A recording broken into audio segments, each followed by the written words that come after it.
दुनिया भर से प्रतिक्रियाएं चल रही हैं और इधर की तरफ चाइना इस पर नजरें गड़ाए हुआ है, जिसने भी ये बात लिखी है। According to Chinese analyst, Trump remark appears to be aimed at increased pressure on Russia. Trump इस बात को इस तरह से दिखा रहे हैं ताकि रूस पर और प्रेशर बढ़ाया जा सके, क्योंकि Indian prime minister Modi had assured him earlier Wednesday that India would halt import of Russian oil.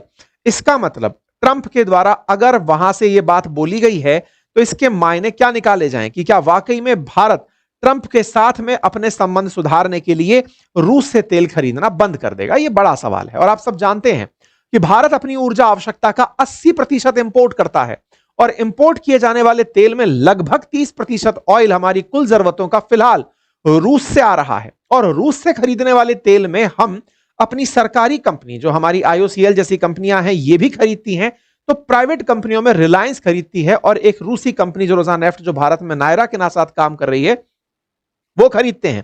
तो इस तरह से हमारे देश में बहुत सारी कंपनियां हैं जो रूस से तेल खरीदती हैं। सबसे पहला बात तो यही कि भारत ने रूस से तेल खरीदना तब शुरू किया जब रशिया यूक्रेन युद्ध शुरू हुआ। ऐसे में रूस का तेल भारत को सस्ता पड़ा और भारत ने अपनी ऊर्जा आवश्यकता मिडिल ईस्ट की जगह जब रूस से पूरा करना शुरू किया तो दुनिया में ऊर्जा का संकट उत्पन्न नहीं हुआ, जिसके चलते प्राइजेस वर्ल्ड वाइड ऑयल के लिमिट में रहे, कंट्रोल में रहे। भारत यही बताकर अमेरिका से लंबे समय तक सैंक्शन से मुक्ति प्राप्त करके तेल खरीदता रहा कि हाँ भाई अमेरिका वालों, हम रूस से इसलिए तेल खरीदना चाहते हैं। अमेरिका ने कभी भी भारत को रूस का सस्ता विकल्प ऑफर नहीं किया कि आप जितने में तेल वहां से खरीदते हैं आप उतने में ही हमसे खरीद लीजिए, लेकिन रूस से तेल खरीदना बंद कर दीजिए। यदि हमें कहीं से भी सस्ता तेल मिलता, क्योंकि भारत 30% ही अगर रूस से खरीद रहा है तो अपनी ऊर्जा आवश्यकता का 50% कहीं और से भी खरीद रहा होगा। ऐसे में जिन देशों से खरीदता है अगर वहां से हमें सस्ता तेल मिलेगा, जो कि हम रूस से पहले भी खरीदते आए थे, यानी रूस से खरीदने से पहले जिन देशों से हम तेल खरीदते थे उनमें अमेरिका भी था, तो उसमें और वेनेजुएला जैसे देश, मिडिल ईस्ट जैसे देश भी शामिल थे। इवन हम अफ्रीकी देशों से भी तेल खरीदते आए हैं। तो भारत सस्ता तेल जहां से भी मिलेगा अपनी ऊर्जा आवश्यकता पूर्ति के लिए वहां से तेल खरीदता रहेगा। भारत ने इसी के लिए लगातार प्रयास किए हैं। इंडिया चाइना के बाद सेकंड लार्जेस्ट ऑयल इंपोर्टर बनकर आज भी खड़ा है। यह बात सही है क्योंकि सितंबर के जो डेटा हैं वो बताते हैं कि भारत सेकंड लार्जेस्ट इंपोर्टर था, लेकिन महीना अक्टूबर है और ट्रंप का दावा नया नया है। इसीलिए आपको एक खबर और देखनी चाहिए और वो खबर है 14 अक्टूबर, परसों की खबर है। इंडिया की ईस्टर्न ऑयल रिफाइनरी यानी कि जो भारत सरकार के अधीन रिफाइनरी है, उन्होंने रूसी तेल खरीदना बंद किया है 45% तक। जून से सितंबर के बीच में ऐसा केपलर का डेटा निकल कर आता है। मतलब हमारे यहां पर ऑयल की खरीद में सरकारी कंपनियों ने ऑयल खरीदना कम कर दिया है 45% तक। हां, वो बात दूसरी है कि ओवरऑल अभी भी ऑयल की खरीद उतनी ही है, क्योंकि हमारे हिस्से का जो तेल हम नहीं खरीद रहे थे वो नायरा, जो कि रूस की रोसानेफ्ट की वजह से नायरा इंडिया में काम कर रही है, वो और जो रिलायंस है वो उतना जो तेल हम यहां कट किए थे वो वहां से खरीद ले रहे हैं। कुल मिलाकर के भारत ने कहीं ट्रंप को दिखाने के लिए ही सही अपनी सरकारी कंपनियों से तेल खरीद बंद करवाकर यह दिखाने का प्रयास तो नहीं कर दिया कि देखिए आपको खुश करने के लिए हमने तेल खरीद में कटौती कर दी है। यह बड़ा सवाल है। भारत रूस से अपनी जरूरतों का लगभग 34% तेल खरीदता आया है और हमारी सरकारी कंपनी IOC, BPCL, HPCL जैसी कंपनियां भी तेल खरीदती रही हैं। भारत चाइना के बाद दूसरा सबसे ज्यादा तेल खरीदने वाला देश है। वहीं यूरोपियन यूनियन की अगर हम बात करें तो हंगरी सबसे ज्यादा और उसके बाद स्लोवाकिया नंबर 2 पर तेल खरीदने वाले देशों में आता है। भारत की जरूरतें चूंकि क्रूड ऑयल से पूरी होती हैं, हमारे यहां गैस का, LNG का कोई सिस्टम नहीं है, लेकिन यूरोपियन यूनियन देश रूस से LNG और पाइपलाइन गैस खरीदने में टॉपर्स रहे हैं। अब सवाल बड़ा बनता है कि साहब ऐसी स्थिति कैसे आ गई, भारत अचानक तैयार कैसे हो गया? क्योंकि प्रधानमंत्री मोदी ने तो यह कहा था कि मुझे इसकी व्यक्तिगत कीमत चुकानी पड़ सकती है, लेकिन भारत झुकेगा नहीं। तो अचानक ऐसी स्थिति कहां आई कि भारत ने यह बात ट्रंप को कह दी कि हम रूस से तेल नहीं खरीदेंगे और हम रूस के साथ नाराजगी मोल लेने के लिए तैयार हो गए? यह बड़ा सवाल है। इसके पीछे कहीं हाल ही में हुई ये पीस समिट तो नहीं? ऐसा मैं क्यों कह रहा हूं, इसके पीछे का तर्क समझिएगा। अभी जो इजिप्ट के अंदर शर्म अल शेख के अंदर मीटिंग हुई, जिसमें गाजा और इजराइल के बीच में, या कहिए हमास और इजराइल के बीच में ट्रंप की मध्यस्थता से दुनिया के 20 देशों ने हाजिर होकर के पीस प्लान पर साइन किया, वहां पर भारत प्रेजेंट नहीं था। भारत प्रेजेंट नहीं था, उसके पीछे का कारण था कि भारत अभी ट्रंप के साथ और ट्रंप और पाकिस्तान जिस मंच पर एक साथ खड़े हो वहां पर साझा होना नहीं चाह रहा है। क्यों? क्योंकि ट्रंप इन दिनों पाकिस्तान को खुश करने के लिए कुछ भी अंट शंट बके चले जा रहे हैं।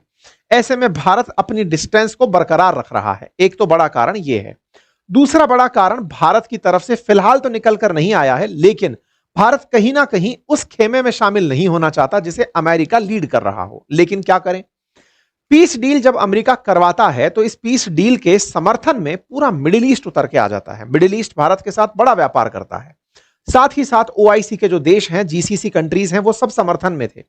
इतना ही नहीं, अमेरिका के साथ यूरोप तो यूं ही खड़ा था। मात्र कुछ घंटों के पूर्व नोटिस पर फ्रांस के राष्ट्रपति हो या फिर कनाडा के प्रधानमंत्री हो, यूके के प्रधानमंत्री, जर्मनी के चांसलर, इटली की पीएम, सब की सब इस इजिप्ट में पहुंच जाते हैं। इसका मतलब ट्रंप का प्रभाव अभी भी उपलब्ध है, ट्रंप का प्रभाव अभी भी उपस्थित है। ऐसे में भारत ने पीस डील होती देखकर कहीं ना कहीं यह तो रियलाइज किया है कि ट्रंप के पास अब दुनिया में केवल एक ही मुद्दा बचा है। दुनिया को बताने के लिए उन्होंने गाजा और इजराइल के बीच में शांति करा दी है। अब उनके पास में एजेंडा केवल एक ही है, रशिया यूक्रेन युद्ध मुझे रुकवाना है। अब इसे रुकवाने के लिए उनके तमाम प्रयास जब निरर्थक रहे, अच्छा वो एक स्मार्ट तरीका जानते हैं, वो जानते हैं कि यूक्रेन का पिटना यूरोप को ज्यादा चिंता देता है, अमेरिका को नहीं देता है। अमेरिका को इजराइल के साथ झगड़ा चिंता देता था क्योंकि इजराइल के साथ अमेरिका सिंपैथी रखता है, लेकिन यूरोप के साथ अमेरिका सिंपैथेटिक नहीं है। उन्हें नाटो मेंबर मानता है, कहता है कि 5% अपनी जीडीपी का नाटो के बिल में डालो, तब जाकर तुम्हारी रक्षा करूंगा। इसीलिए अमेरिका ने यूरोपियन देशों से कहा है कि अगर तुम वाकई में यूक्रेन की हिफाजत चाहते हो, वो इसलिए क्योंकि रूस ने अगर एक बार यूक्रेन के साथ झगड़ा कर लिया, उसके बाद अगला टारगेट तुम ही लोग बनोगे। किनारे पर बैठा पोलैंड होगा या फिर बाल्टिक कंट्रीज, ये सब के सब इसमें निपटे जा सकते हैं। इसी वजह से ट्रंप चाहते हैं कि यूरोप आगे से निकलकर आए और अमेरिका से कहे कि हां साहब, इस रशिया यूक्रेन युद्ध को रुकवाने में आप मैक्सिमम प्रेशर टेक्निक अपनाओ। मैक्सिमम प्रेशर टेक्निक में होगा क्या, रूस को पूरी तरह से अलग थलग करना पड़ेगा। और उसका तरीका क्या होगा, रूस को जो तेल बेचकर पैसे कमा रहा है, जैसे आज भी वो भारत और चीन को तेल बेच रहा है, वो एक अलग पार्ट है। आज भी वो यूरोप के बहुत से देशों को एलएनजी और जो पाइप गैस है वो अभी भी एक्सपोर्ट करता है। जैसे मैंने अभी हंगरी का उदाहरण दिया, तुर्की का उदाहरण दिया। तुर्की हालांकि नाटो कंट्री है। इसी तरह से इन देशों को इसने तेल और गैस बेच करके, गैस और एलएनजी बेच करके अपनी तरफ से अभी इंपोर्ट बिल हाई किए हुए हैं।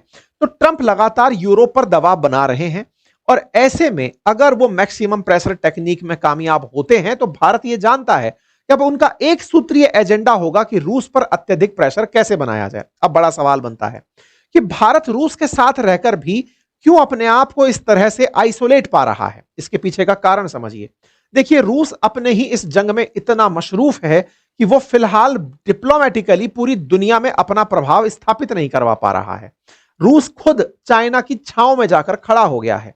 रूस ने हाल ही में भारत के साथ जो ट्रेड घाटा हुआ, अमेरिका के साथ व्यापार करके उसको काउंटर करने के लिए किसी भी देश के साथ भारत की बातचीत नहीं करवाई। इसको उस तरह से उठाकर देखिए कि ट्रंप को अगर भारत पर प्रतिबंध लगाने होते हैं तो वो केवल खुद ही नहीं लगाते, वो यूरोप के देशों को भी साथ लेकर आते हैं, कहते हैं कि बायकॉट करो। मतलब ट्रंप का अकेले एक्शन नहीं होता, अमेरिका पूरा झुंड लेकर चलता है नाटो कंट्रीज का।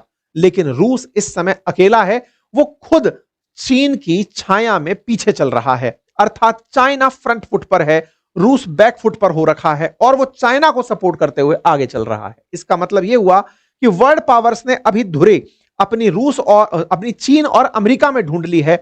रूस कहीं हाशिए पर चला गया है और भारत जिस रूस के लिए संघर्ष कर रहा है वो भारत के लिए कोई ताजा स्टैंड नहीं ले रहा।